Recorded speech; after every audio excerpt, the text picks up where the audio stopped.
ਆ ਦੇਖੋ ਜਨਾਬ, ਸਲਾਬ ਦੇ ਵਿੱਚ ਜਿਹੜੇ ਮੁਤਾਸਰੀਨ ਨੇ ਉਹਨਾਂ ਵਿਚਾਰਿਆਂ ਦੇ ਕੁਝ ਘਰ ਦਾ ਹਿੱਸਾ ਡਿੱਗ ਪਿਆ, ਕੁਝ ਮੌਜੂਦ ਹੈ ਲੇਕਿਨ ਆਪਣਾ ਘਰ ਛੱਡ ਕੇ ਨਹੀਂ ਗਏ, ਮੌਜੂਦ ਬੈਠੇ ਹੋਏ ਨੂੰ, ਕਿਉਂਕਿ ਘਰ ਛੱਡੇ ਨਹੀਂ ਜਾਂਦੇ।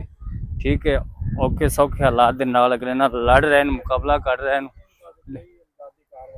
ਕੋਈ ਵੀ ਉਹ ਕਹਿ ਰਹੇ ਨੇ ਕਿ ਜਨਾਬ ਇੱਥੇ ਕੋਈ ਵੀ ਇਮਦਾਦੀ ਕਾਰਵਾਈ ਨਹੀਂ ਹੋਈ, ਇੱਥੇ ਕੋਈ ਇਹਨਾਂ ਨੂੰ ਇਮਦਾਦ ਕਰਨ ਵਾਸਤੇ ਨਹੀਂ ਆਇਆ, ਨਾ ਕਿਸੇ ਨੇ ਰਾਸ਼ਨ ਦਿੱਤਾ, ਨਾ ਕਿਸੇ ਨੇ ਕੋਈ ਹੋਰ ਸਹੂਲਤ ਦਿੱਤੀ, ਨਾ ਲਾਂਚ ਦਿੱਤੀ, ਕੁਛ ਨਹੀਂ ਦਿੱਤਾ। ਉਹ ਆਪਣੀ ਮਦਦ ਆਪ ਦੇ ਤਹਿਤ ਬੈਠੇ ਹੋਏ ਨੂੰ ਪਾਣੀ ਦੇ ਵਿੱਚ, ਤੇ ਆਪਣੀ ਹਿੰਮਤ ਹੌਸਲਾ ਨਹੀਂ ਉਹਨਾਂ ਨੇ ਛੱਡਿਆ, ਮੌਜੂਦ ਬੈਠਿਆਂ ਨੇ। ਕੁਛ ਘਰ ਦਾ ਹਿੱਸਾ ਤਾਂ ਉਹਨਾਂ ਦਾ ਡਿੱਗ ਪਿਆ ਜਨਾਬ, ਥੋੜਾ ਥੋੜਾ ਖੜਾ ਹੋਇਆ, ਲੇਕਿਨ ਵਿਚਾਰੇ ਛੱਡ ਕੇ ਨਹੀਂ ਗਏ, ਕਿਉਂਕਿ ਉਹ ਕਹਿੰਦੇ ਨੇ ਛੱਡਿਆ ਨਹੀਂ ਜਾਂਦਾ।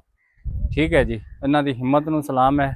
ਆ ਦੇਖੋ ਜੀ, ਉਹਨਾਂ ਦੇ ਘਰ ਦੇ ਨਾਲ ਬਿਲਕੁਲ ਪਾਣੀ ਜਨਾਬ ਜਾ ਰਿਹਾ, 3 ਤੋਂ 4 ਫੁੱਟ ਪਾਣੀ। ਇਹ ਉਹਨਾਂ ਦੇ ਘਰ ਦੇ ਬਾਹਰ ਦਾ ਜਨਾਬ ਹੈ, ਲਾਈਵ ਹੈ।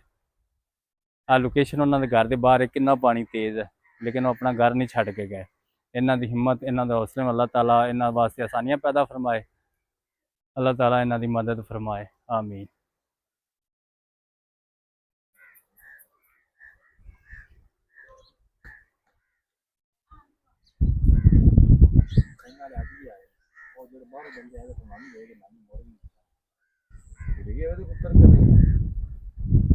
ਉਹ ਬੰਦੇ ਮੈਂ